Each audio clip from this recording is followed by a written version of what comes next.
9 souls exist. 2 now come calling for your kiss. Your forever Valentine, your Sophia Loren. I think she's calling for your kiss. So let your voice ring out as your spirit soars. Cowboys and Indians whoop and roar. There we go. Hello, Reggie. Good morning to you. It's 7 a.m. It's Texas time, 7 a.m. Good morning to you, Reggie Johnson. Good morning, Paul. How are you doing? Doing great. Thank you very much. Well, we're dying in the heat here. I mean, it's, I don't know, it seems like it's 80 degrees or something. We're not used to this in the UK. Wow. People are moaning about the heat everywhere you go, but I'm not complaining. It's nice to see people nice and feeling healthy and walking around the place and so on and so forth.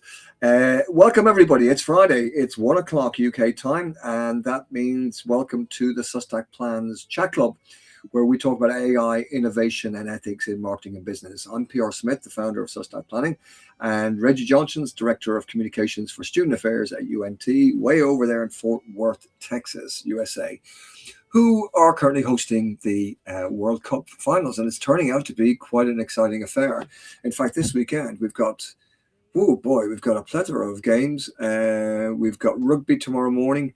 This new six sort of World Cup they've developed in the rugby. We've got tennis, we've got golf. It's all kicking off at the moment, but we're not complaining. Wayne Denner's away this week. Wayne's down in Dublin doing an event, so we'll get Wayne back. We've got some really serious stuff that we need Wayne to help us with next week. As you know, he's the kind of children's safety guardian, and he's working with helping schools and universities, but particularly schools, to make the place safer for students. We have one little item for you that we'll mention, something that I came across during the week about keeping your kids safe online, and we'll talk to you about that. We're also going to be talking about the EU Orwellian phone surveillance that you need to be aware of. Also, Spain blocking Palantir, who are a big surveillance company, as you know.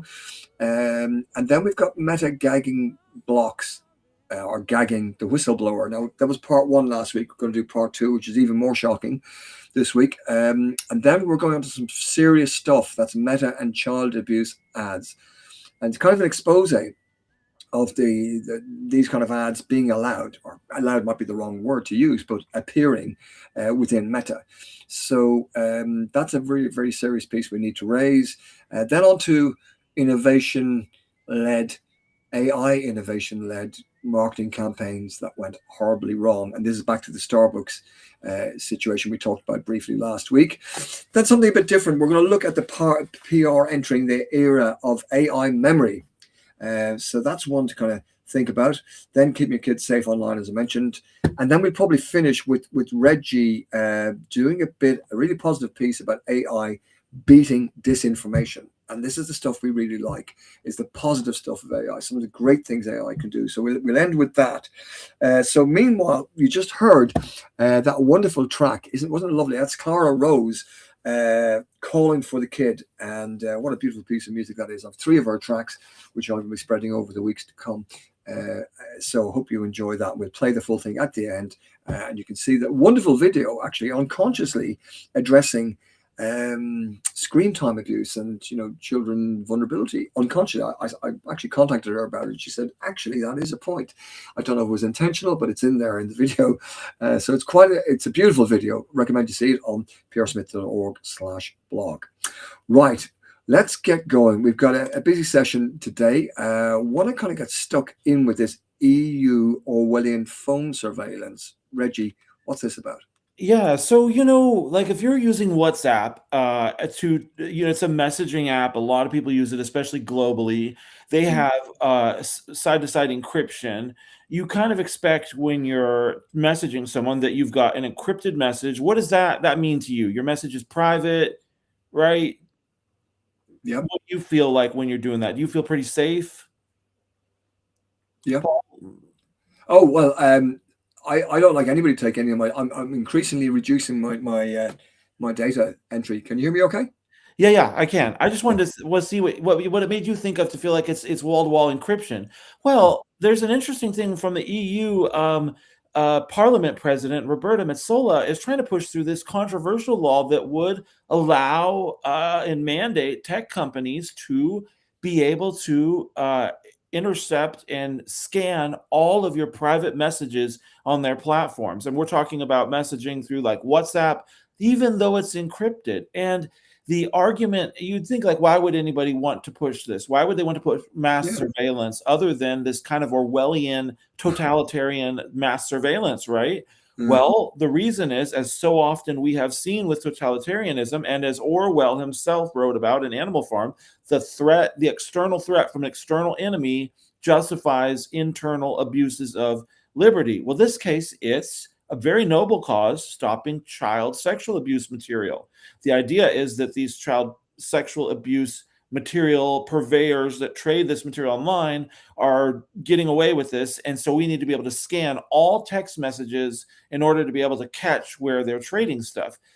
But one thing about this is whenever you have something, even if it's got a noble cause, and you take such a massive action, there's always a trade-off.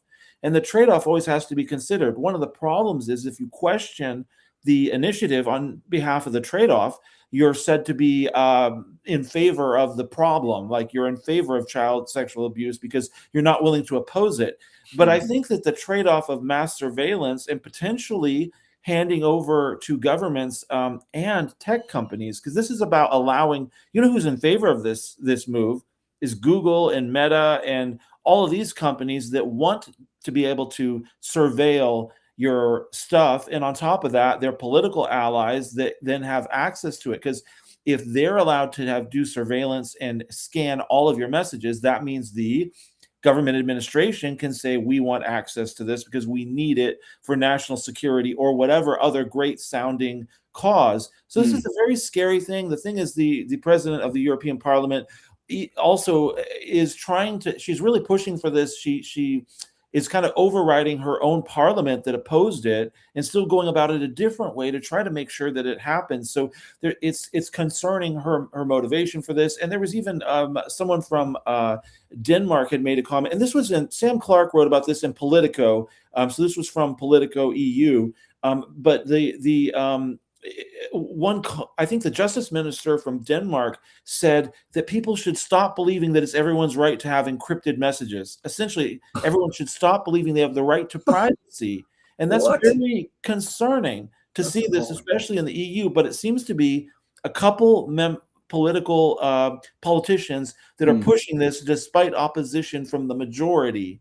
So we'll see if they get away with it, but it's concerning. It is concerning. Any surveillance is concerning. You can see both sides of the argument, but I think one overweighs the other. Speaking of surveillance, Reggie, systems watching our every movement. There's one surveillance company that actually does it for real, but in a military environment and other environments. And that's Palantir. And they have been stopped in Spain. I'm going to ask you about that in a minute, because I know the surveillance thing is a big issue for you.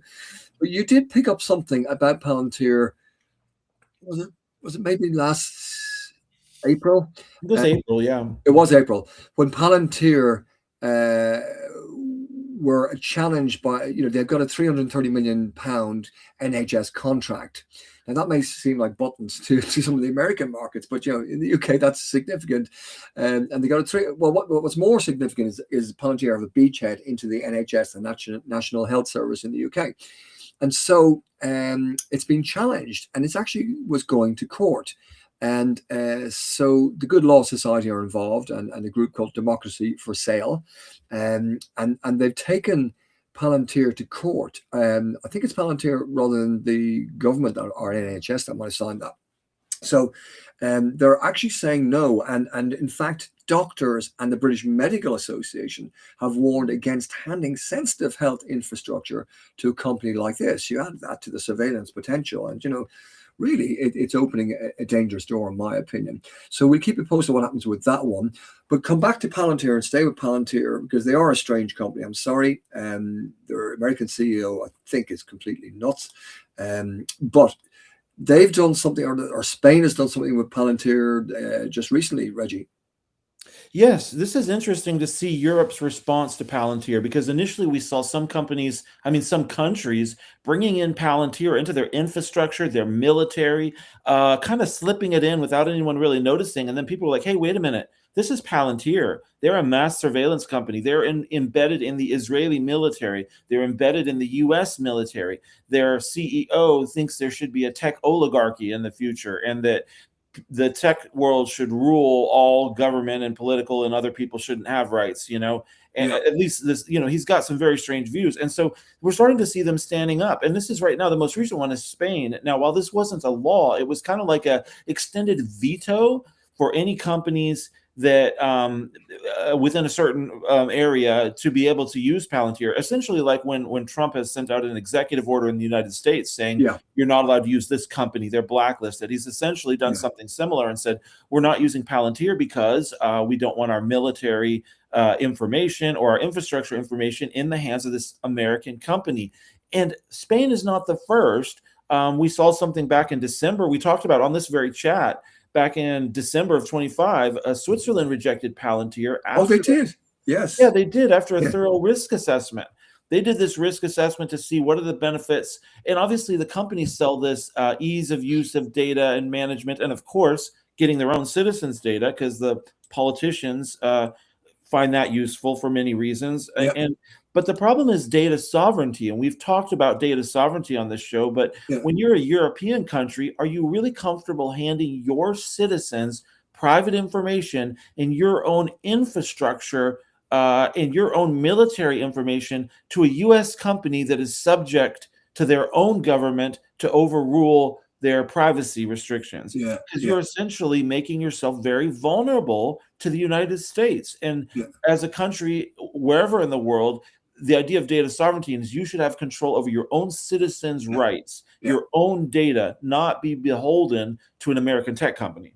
Very true. Reggie, you said something really interesting there. Was it ease of access or customers' ease of use of, think you used a term like that. And that makes me think of the opposite of that, of not ease of use, but difficulty of exit, or what they Yes. call vendor lock.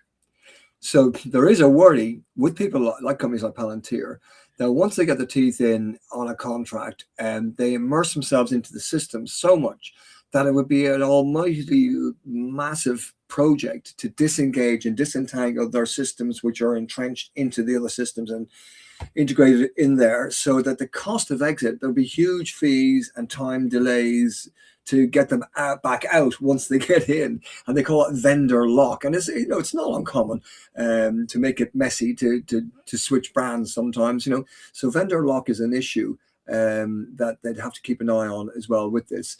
So Reggie, thank you for that, because it's important. I think this whole surveillance thing, people should be talking about it more and deciding, yes, I'm happy with that, or no, I'm not, rather than just walking down the street not knowing about it. So, which brings us to more information being restricted from the general public. Now, this we started talking about this last week, and I think I used the title, which was, "I'm sorry, I'm going to have to ask you to leave." And that's what Emily Maitlis, who's one of the top BBC journalists, she's the one that interviewed Prince Andrew in that shocking interview that toppled him, really. And she's now got a new kind of podcast called The News Agents, which is a great name, very clever name, The News Agents. And she has Sarah Wynne Williams. We've talked about her before. I've told you about this wonderful book that she wrote. So anyway, Sarah Wynne Williams, the author of this, wrote Careless People, about Facebook's utterly disgraceful behavior, recorded it all. Anyways, she's in the studio, and then Emily Maitlis says, "I'm sorry, but I'm going to have to ask you to leave because of this paper that's been served upon them by Meta, saying you can't interview this lady." So she gets up and leaves the audience, and it's on camera. It's kind of really weird. So just the background to what we're going to get into here is, Sarah was receiving an award, the British Books Award, and alongside her was another pair of authors, one deceased, should I say, Virginia Giuffre, and her co-author, Amy Wallace. And Amy Wallace was there to receive her award as well. But it was interesting that Sarah Wynne Williams, who isn't allowed to speak about her book at all, she did pay tribute to the late Virginia Giuffre, who co-authored the book Nobody's Girl with Amy Wallace. So back to the studio. So Sarah Wynne Williams is told she has to leave, and she gets up on camera and walks out of the studio. It's really weird video. But Amy Wallace is still there. And so Emily Maitlis continues the interview by talking to Amy Wallace, who is the co-author of this book called Nobody's Girl. So she says there are no restrictions over what Amy Wallace can say. And then Amy Wallace actually says they, meaning Meta, have said in the press releases that she, that's Sarah Wynne Williams, has defamed them, but notably they've never filed a defamation claim, says Amy Wallace. I'll repeat that. But they've said all these things, but they've never filed a defamation claim against her. And then Amy Wallace goes on to say, and what does that tell us? And she says, that tells us they don't want to argue a defamation claim because they do not have the goods to prove that she's gotten anything wrong. They have not brought legal action saying that she has actually made any mistakes in her book or that she has a single untruth in her book. So Wallace continues by saying the restrictions of the legal action granted to Meta mean that Wynne Williams is not allowed to talk about the book, do interviews, hold it in the air, or even be near anywhere selling it. She can't go to an airport if there's a bookstore selling her book. She can't walk. You know, how crazy is this? This is an attempt to punish someone who spoke the truth, in my view, says Wallace. And here's something really nasty, because they, in their book, Virginia Roberts Giuffre and Amy Wallace, in their book, they actually say, obviously, I come to that with the baggage of having worked with Virginia Roberts Giuffre, who faced over many years exactly the same kind of intimidation, relentless treatment that some might even call harassment, where your life is simply turned upside down. Now, she goes on to say a subpoena was served to Sarah Wynne Williams in front of her children. You know? So Amy Wallace says, you know, the idea is to erode your life. Erode your life. Who do Meta think they are doing this, you know, serving these kind of orders in front of the children? So, and she goes on to say, there's a silencing of what she knows, both at her experience at Facebook, where she worked for years at the top level, and then also silencing of her voice about what this past year has been like. She can't even talk about that. So it's just appalling what's happened to her, and it's a great book. And I'd urge people. It's a super read. I mean, it's like a novel. So much stuff happens, shocking stuff in the private jets, and you name it. It's just shocking book. It's an important piece of work, actually, I think. So just it's disturbing, but it's still going on that Meta are still gagging whistleblowers and gagging them quite effectively. But now let's take a look at Meta for a moment. And you know, how pure and clean are they with their Instagram child sex abuse ads? What? This was fascinating. You know, we just talked about how the tech companies wanted to have the right to surveil, to scan all your messages, like on WhatsApp, for the sake of supposedly stopping child sex abuse material. Well, the BBC, and this was something that was shared by influencer Paul Walsh, who we frequently get really interesting materials shared from on LinkedIn. In fact, the first two items I spoke about were also shared by him, and that's where I learned about them from. He's someone great to follow if you're interested in safety and in privacy, the legal challenges, that kind of thing.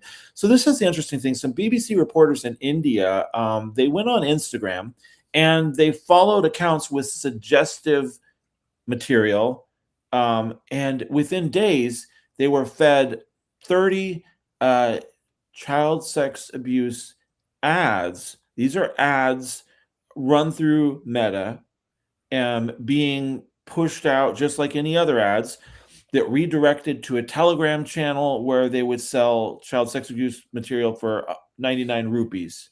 This was in India. And so these are legitimate, I mean, not legitimate, these are actual ads that have been I don't want to say endorsed, but they've gone through the Meta system, and they even reported one of them, and it was like this is a they reported it obviously being against the guidelines, and the automated system replied that the content didn't break its rules.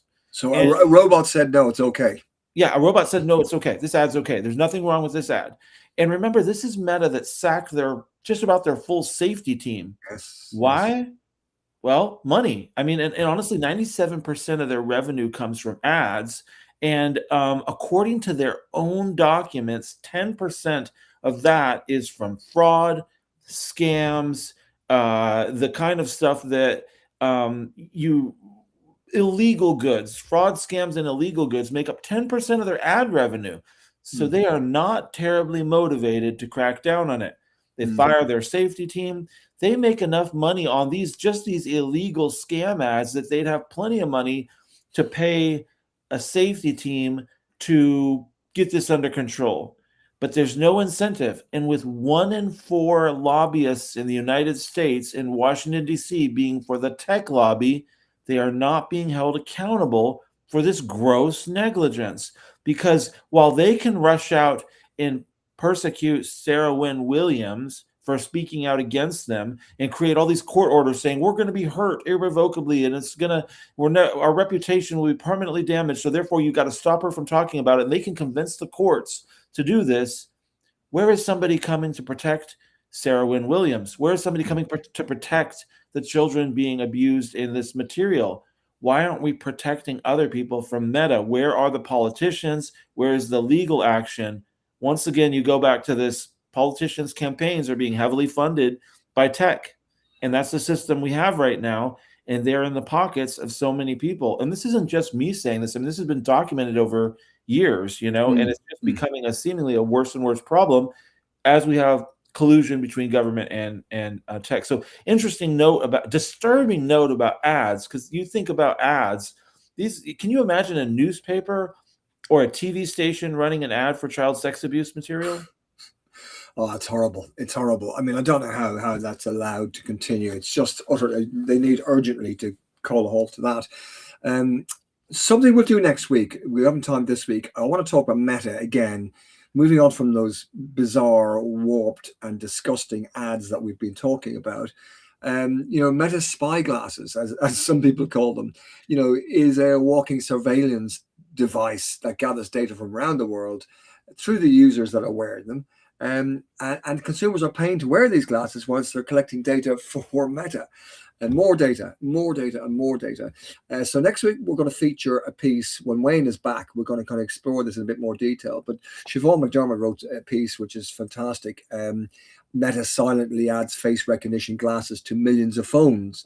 That was reported by Wired.com. But very soon after it, it was also reported by Wired.com that Meta deletes face recognition system from its smart glasses app after Wired report. So good news. Pressure from the media and influencers can make things happen. And here is another example of pressure from people, customers, changing things. Now, this is a funny, weird story. You might say it's not too funny if you were living in South Korea, but this is Starbucks using AI without due governance, I would say. So what happened here was Starbucks wanted to promote their new tumbler, so that they want to sell large tumbler fulls of coffee that will stay warm for you all day or whatever. You drink a gallon or half a quarter gallon, whatever it is, a pint or 2 pints of it rather than, a cupful. And so you can see the logic of it. So they've got this tumbler promotion on the way. And they asked its AI to give us an idea for, a campaign, a marketing campaign around it. And guess what? The idea that was generated by the AI was taken into execution and produced and rolled out, and it caused mass boycotts, almost riots, political firestorm, the CEO resigning. It was a PR nightmare. Customers smashing Starbucks branded tumblers and mugs, posting posters against the CEO. Fans deleting the apps and cashed out prepaid balances. Government ministries cutting ties with the coffee chain. An apology notices being pasted on Starbucks stores across South Korea. This is what happened, that the AI generated this marketing campaign called Tank Day. So to relate to its tank, its big coffee tumbler. And they did it on the 18th of May. Now, the 18th of May is a very special day. It's called 5/18 in Korea, South Korea. And it's the anniversary of the 1980 massacre in Gwangju, when over 10 violent days, paratroopers crushed pro-democracy protesters against the military strongman, Chun Doo-hwan. And the victims' groups say hundreds were killed and injured and tortured and all the rest of it. So it's a dark day to do a launch and then call it Tank Day. So the place went berserk. So it's an AI absolute disaster. And this is what happens if you don't have an AI governance policy. So you ask AI to dream up ideas, maybe just 4 or 5 or 10 of them, and you collectively pick one of them and say, yeah, that's look good. Well, what about just doing a little check on that to make sure, double check on it? This, governance should spread itself to double check stats, figures, facts, pieces that are written around sensitivities about, so no governance equals high risk taking. So I think really they shot themselves in the foot by doing so. Now, I'm conscious of time, so we'll save PR, public relations, entering the era of AI memory, but it's quite interesting stuff. So we'll look at that next week, PR entering the era of AI memory. Now, that was a PR fiasco we've just talked about, with kind of an AI-generated ad campaign then becoming a PR disaster because of the lack of governance. So we will park that for the moment, and we'll come back to that next week because it really is but important, but equally important. And the theme we've mentioned today, Reggie, I wanted just to squeeze in, if I may, and I'm going to ask you to finish with AI beating disinformation on a positive note. I just want to mention to you guys something that I came across that I thought was very interesting, and it's by Dopamine Slot Machine. Dopamine Slot Machine. It's a visually interesting piece of work that's done by Andrew Wilmot. I know someone who knows him as an author, and she kind of recommended him. And dopamine, as you know, is kind of sometimes nicknamed the pleasure chemical. So it actually drives the anticipation of a reward rather than just the pleasure itself. So when you do something enjoyable, it could be jogging, it could be eating, or achieving a goal, your brain releases dopamine, and this gives you a feeling of satisfaction and teaches your brain to remember and repeat the behavior. Or even if you think about that behavior, you'll start to feel good about it. So what they've done with the Dopamine Slot Machine is they've taken the 49 most popular apps and games that kids use, and they rank them in risk terms, from critical risk, high risk, medium risk to low risk. And visually, it's interesting. It actually looks like a slot machine. And under each of the 49 popular apps and games, they've given a ranking. And I'm just going to tell you what the 1, 2, 3 looks like, about 6, 7, maybe 8 of the critical risk ones that really are suggesting you shouldn't let kids near this. This is Roblox, Fortnite, TikTok, Snapchat, Instagram, Telegram, Grand Theft Auto, and wait for it, AIFC. That's I don't know if it's FIFA endorsed, but that's the EA Sports Simulation game. Now, I've actually included EA Sports Simulation in one of my books. I'll be reviewing that on the next edition if they don't do something about this. So we will just put a link to that. Go and have a look at it. It's called the dopamineslotmachine.co.uk. We put it in the show notes. That's prsmith.org/blog. Okay, we're going to finish now. Reggie, AI, let's finish with a positive story. AI beating disinformation. Yeah, so we all know about how AI can help spread disinformation and create it, and we're seeing a lot of generated stuff. But at the same time, this company, Chequeado, is an Argentine fact-checking organization. It recognized early the need for to fight AI with AI, or you could say, and so they've created this Chequeabot, which is a disinformation checking bot, which allows fact checkers and journalists and organizations that help provide the truth to fight disinformation with Chequeabot, which allows them to check disinformation. It assists them. It doesn't do the fact checking because a human is in the loop, but it helps them quickly evaluate a large amount of data to see, is this disinformation, is this real, is this legitimate? And I think the idea of using an AI for automated checking quickly of the likelihood of this being true or not is a really great way to use AI to assist, to augment the efforts of fact checkers, so that journalists and fact-checking organizations can get it right and do it quicker with the limited resources they have. It's a nonprofit organization, Argentine company, the first of its kind in the global South and in South America. Like that a lot. And actually, it's a funny play on words, Reggie. We pronounce it over here check a bot, because we spell check. If you're issuing a check, some CHEQUE, but I think you spell check differently, don't you? CHECK. I'm not sure. Bank check. Yeah. Yeah. Yeah. Go ahead. So maybe it's a play on the word bank check, overlapping with check, and they've used check with a QUE and then bot. That's my take on it. We'll find out. Check a bot. Well, I'm using the Spanish pronunciation, which is Nice. shake a bot. So nice. Okay, well that's brilliant. So we'll post that that link to that on petersmith.org/blog. Very pleased to say, folks, it's a busy weekend. It's a fun weekend. So we're going to finish now because it's bang on 1:30 UK time. We'll try to keep this to half an hour strictly. So I'm going to play you this piece again, which is by Clara Rose, and it's a really, I think it's a beautiful piece. It's called "Calling for the Kid." That's our latest single. So this is Clara Rose to see you out. Have a great weekend, folks. Your cap gun shot. Who won best fall?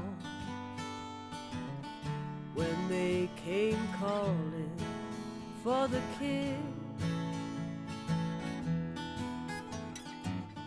Your teepee tall in urban sprawl. When they came calling for the kid. So let your voice ring out as your spirit soars. Cowboys and Indians whoop and roar, and let your soul before you light your path and guide you as it comes calling for you, kid.